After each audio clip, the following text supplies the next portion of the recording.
morning mga kabags. This time naman, international travel tayo ulit and we are going to visit Singapore.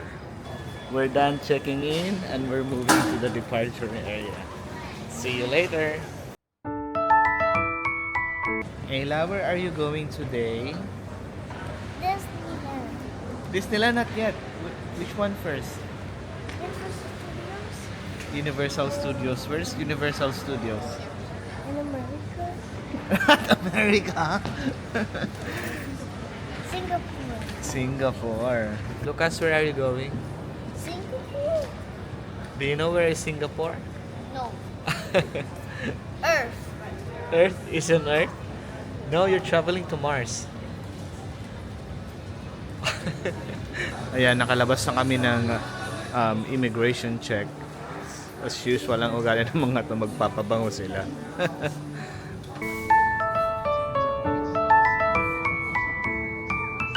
And just like that, me and Lucas are here now in Singapore.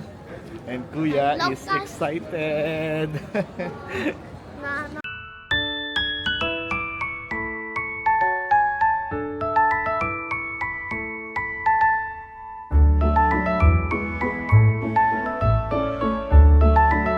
At this time, nakakuha na kami ng taxi papuntang hotel at ang una kong napansin ay totoo pala ang chismis na napakalinis ng Singapore.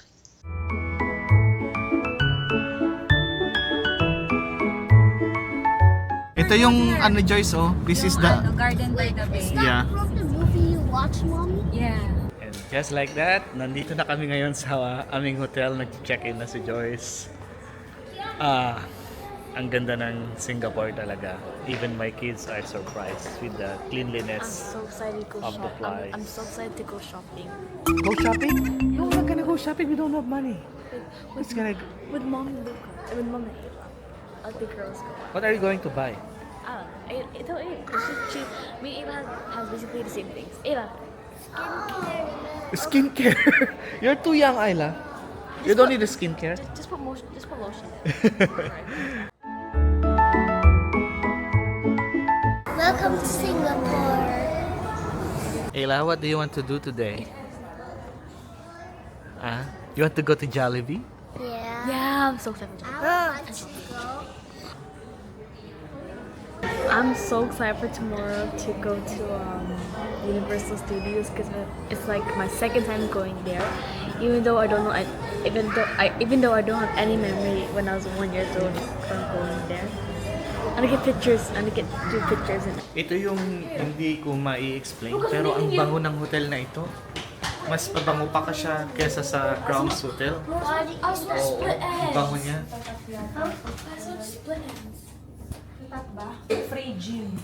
Wait, you go Ano? together. I can't even. Anong room? Can I go too? Whoa. Unang silip sa room. It smells so. Wow! It smells so fresh and good. Smells so good. Oh, there's our ano. Wow, there's our bed. Full too. Wow! It's so nice. This room feels so fresh and it smells so fresh too. Can I please go to the gym? Because he's at. Can we go to the gym? Yeah, tonight we'll go to the gym. We'll eat first. Oh. And what I like about this hotel is meron kaming malaking window. Tapos nakikita mo yung mga sasakyan sa baba. Guys. Very refreshing. Kakaiba siya kasi ang daming puno. Mom, can I watch? Parang ngayon lang ako nakawala sa hawla na tuwa ako parang bata. Dad, our outfits looks. Ayla's outfit looks so cute. Yeah, look at Ayla. Look at that.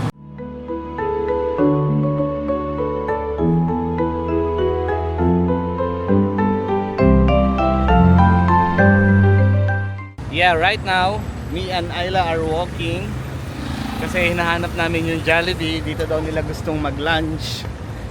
At syempre, iba-vlog natin yan mamaya. So nandito kami ngayon sa Orchard City Center. Para siyang Makati na napakalinis. Ayan ang vibe. Tapos yung amoy ng mga lugar, para pareho, ang babango. Para siyang amoy ng hotel. Ganon. So amoy malinis.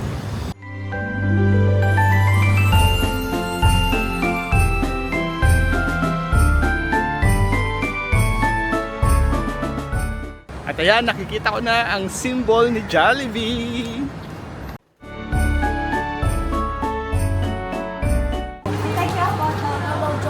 So it's like my famous fast food restaurant.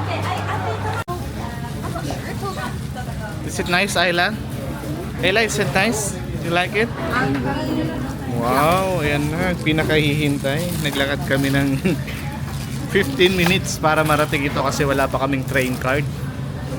Ayan, titikman na natin ngayon. What you reckon? It's the same taste. So It's the same thing, so good. If you want more, only one po. Siyempre, unahin naman natin to. Yung burger. Yan, talaga. so good. Mm. One bite. Mag-uwi tayo ng ganito marami sa hotel. Let's buy again. Sarap. Sarap ng yung burger. Best burger in the world. Can I buy it, Daddy? Mm. Masarap. With Ayla, how is it? Good. Order rice. Joy tastes so good. But my favorite thing is the yum burger. Siyempre yung chicken joy nila. Sa gabi daw maganda dyan sa... Last one. Okay. I'm so excited to go to Ikaw, Jim. Ayla. Ayla? Sarap. Ayla? Exactly. Ayla? Tapos Listen. crunchy. Ayla, listen. You want more? Kevin. Grabe. Uy, hindi. Ubusin mo yan. The three burger ka pa. Siyempre ngayon naman tikman natin yung spaghetti kung ganun pa rin ang lasa.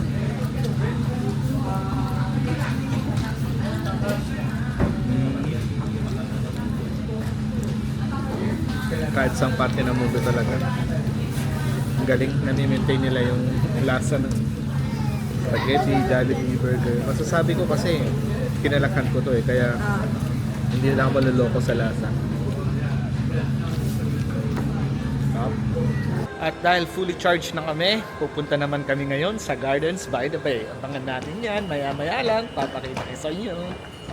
So ayan, naglalakad kami ngayon papunta sa Gardens by the Bay. Ewan ko kung nakikita nyo sa likod yung building na merong parang boat sa taas. Hindi ko alam anong tawag yan. Hindi ko alam kung anong expect ko doon, kung yung ba yung napuntahan ko dati. I don't know. At ayan na nga, nakikita ko na ang entrance. Dito tayo pupunta ngayon. Pero syempre, bago ang lahat, picture-picture muna sila.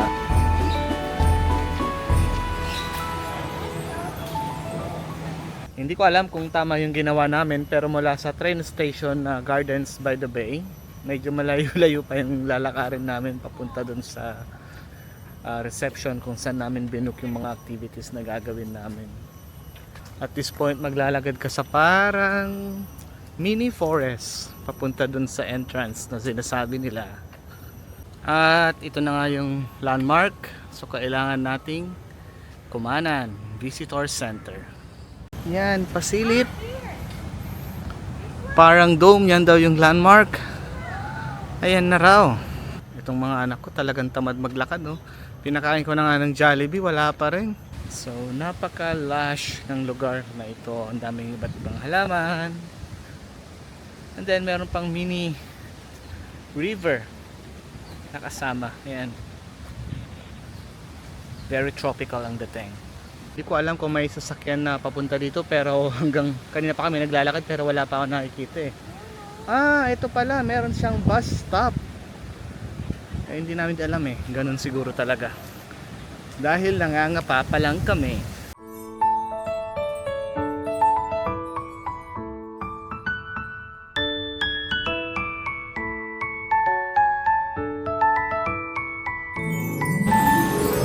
So bago nga pala kami nagpunta dito, meron ng binook na ticket si Joyce.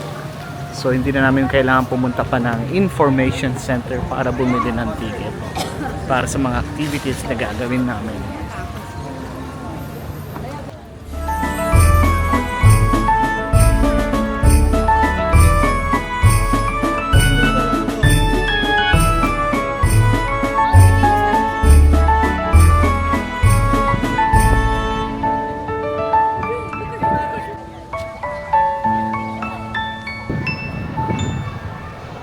At ayan, nakapasok na nga kami sa venue. At dito tayo ngayon maglilibot sa Cloud Forest.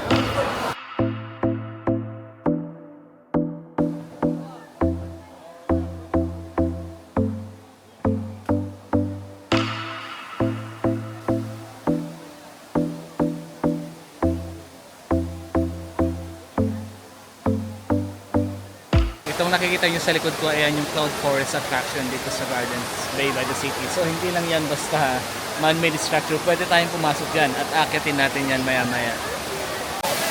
Mula dito tumatalsik na yung tubig, kaya pag lumapit-lapit ka pa ng konti, may kalalagyan ka talaga. Oh, ganda. So dito sa loob mga kabox, malamig siya. Kasi galing ka sa labas, humid, tapos papasok ka, air condition. So para ka talagang nasa loob ng gubat.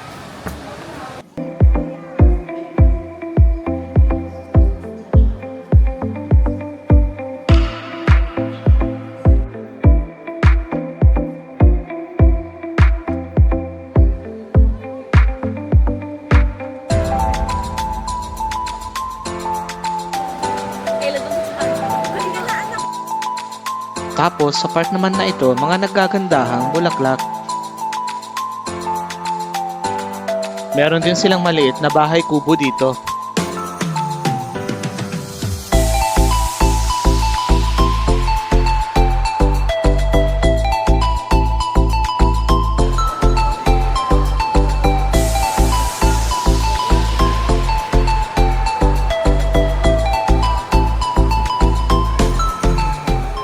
Ayan, nakita naman tayo sa taas. Tignan natin kung ano tsura ng top view.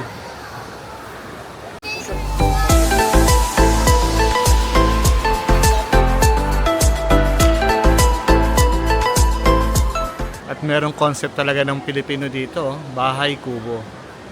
Ayan yung pinakita natin kanina. At meron ding tarsier. Ayun. Mom! What can you say about this place then?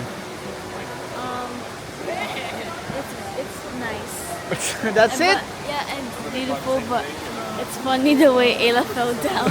Ayla fell down because she was kind of running. Sa Skyway. Ito naman yung to Lost World. Paakyat ka ata, ang tawag Lost World. At ganito nga ang itsura kapag nasa loob ka ng Cloud Forest.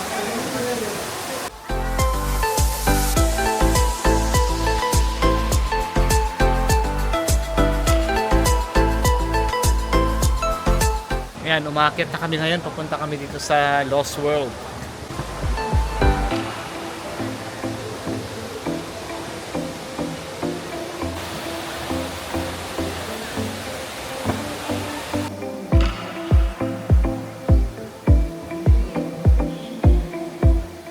Mula dito sa Lost World, ang pinakamataas ng part nitong attraction na ito, makikita ang Marina Bay Sands. Ayan yung building na yan. Mula dito makikita mo yung baba na pinanggalingan natin kanina. Ayan siya. At ayan, mula sa pinakamataas sa part ng attraction na ito, ayan, nandito kami ngayon. At sa likod namin ang Marina Bay Sands. Sa mga nagtatanong kung safe nga ba itong walk na ito, very safe kasi meron siyang mga screens sa bawat gilid para hindi malaglag yung mga bata. Unless sadyain mong tumalon. Pero dun sa mga takot sa height, wag nila kayo tumingin sa baba kasi medyo ayan, para ka naiihi pag tumingin ka sa baba. She's not scared. Ayla, you're so brave. Si dapat ko.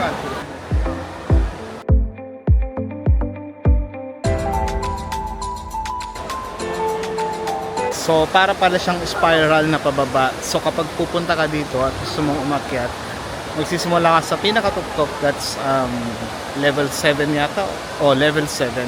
Then you go down to level 1. Kasi mas mahirap siya kapag nagsimula ka sa level 1. Tapos, pataas, tapos bababa ka ulit. So, minsanan na lang. And this level is called the Crystal Mountain. Yan, ang daming crystals. Wow! Ang nagustuhan ko dito sa attraction na ito, na napaka-smart at genius ng Singapore, air condition ang buong venue. Napakalaking air condition. Hindi kagaya kapag pumunta ka ng Bali. I'm pretty sure gagawin nila ito pero outdoor. Kaya magiging sobrang init. Dito, sobrang komportable ka sa loob. At yung mga crystals na nakikita nyo sa malapitan, ano lang pala siya, para siyang cloth na reflective. Kaya yan, pumapasok ako at okay lang na hawak-hawakan siya. At sa loob, enchanting.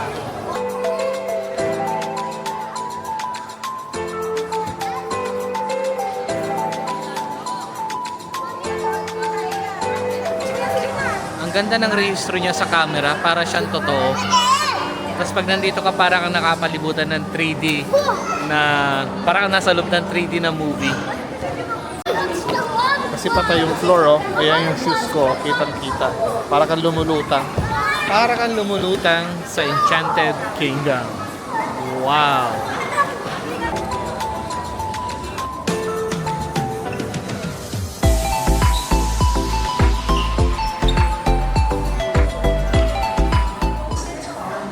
So this is a big theater. Tapos dito sa Cloud Theater, may mga short movie about environment and how to protect it. Ang concept is like environmental protection and preservation.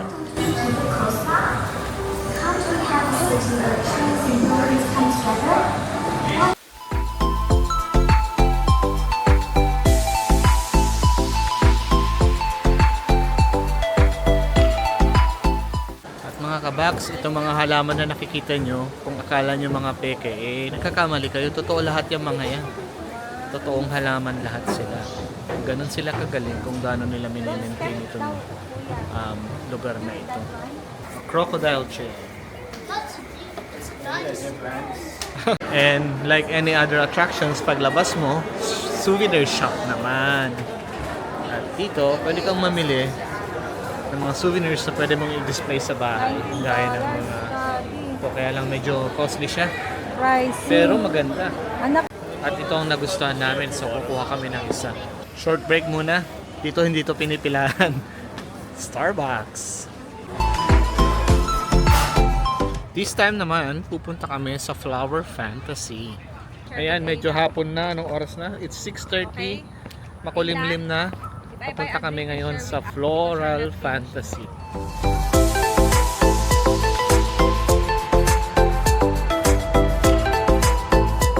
Yan, sa lugar na ito, nasa likod ko ang Marina Bay Sands. Masarap maglakad-lakad ngayon kasi hapon na, hindi na siya masyadong mainit. At saka, I think sa December, pag December time, gaya ngayon is December, mas masarap mamasyal kasi hindi masyadong mainit. At yun nga, hindi nakaka-toxic maglakad.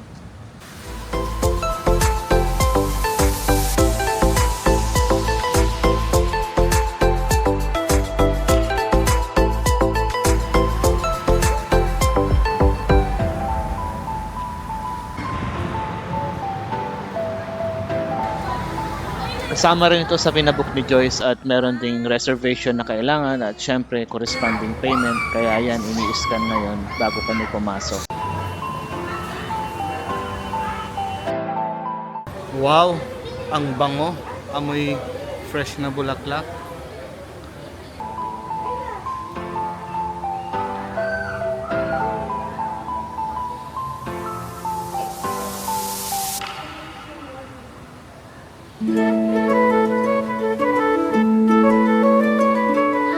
Guys, napakaganda sa loob nitong Floral Fantasy.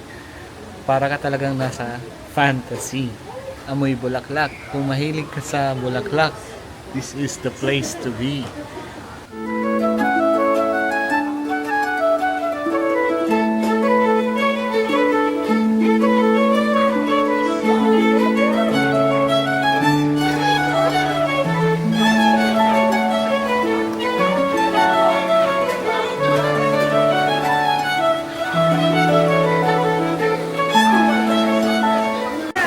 So, floral fantasy siya kasi yung mga bulaklak ay napapalagiran ng mga iba't ibang cartoon character na sikat.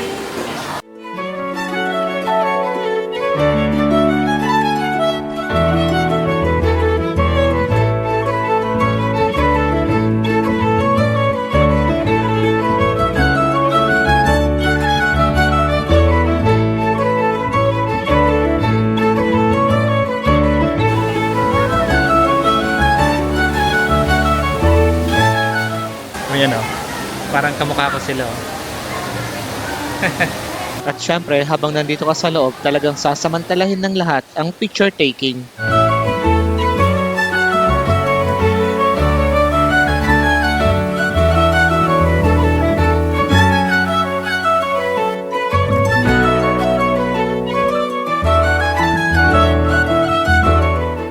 So I think ang the best time na puntahan itong Floral Fantasy is yung maggagabi na kasi importante na makita yung mga bulaklak kasama yung effects ng mga ilaw.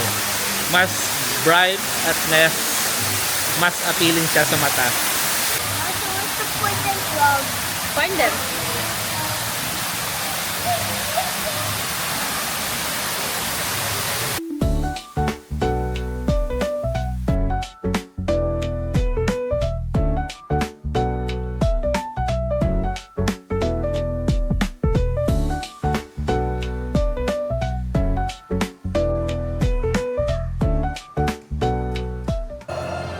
Oh, tapos merong movie.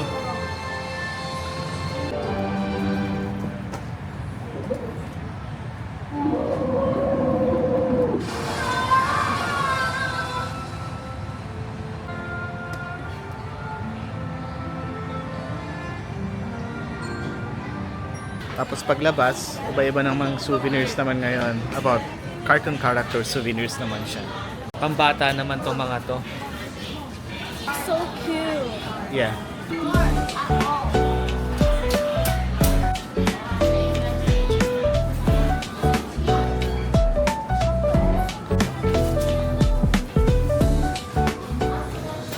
At pagkatapos ng Gardens by the Bay, diretso naman kami sa Hooker City Center para maghanap ng makakainan. At sa Bugat nga, maraming souvenir shop at syempre, tabi-tabi din ang mga restaurants.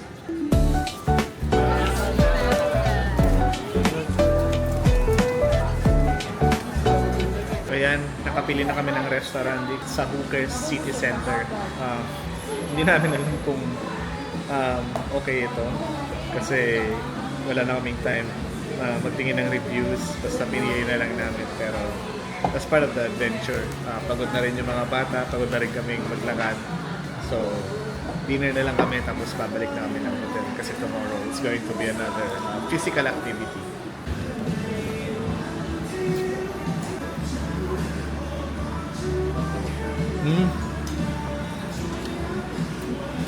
Sarap na mango salad na ito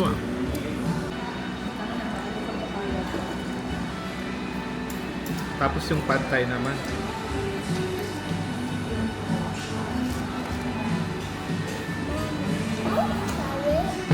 Mango yan. Sarap din. Skeptical pa ako nung una pero masarap.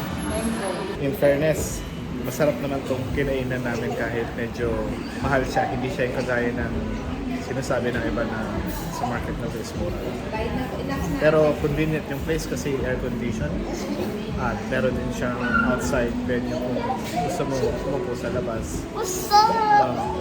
Drogy na kami lahat kasi 2 AM pa kami gising. Kailangan na namin bumalik ng hotel at matulog. Say bye-bye, Lucas. Cover. Lucas, bye-bye.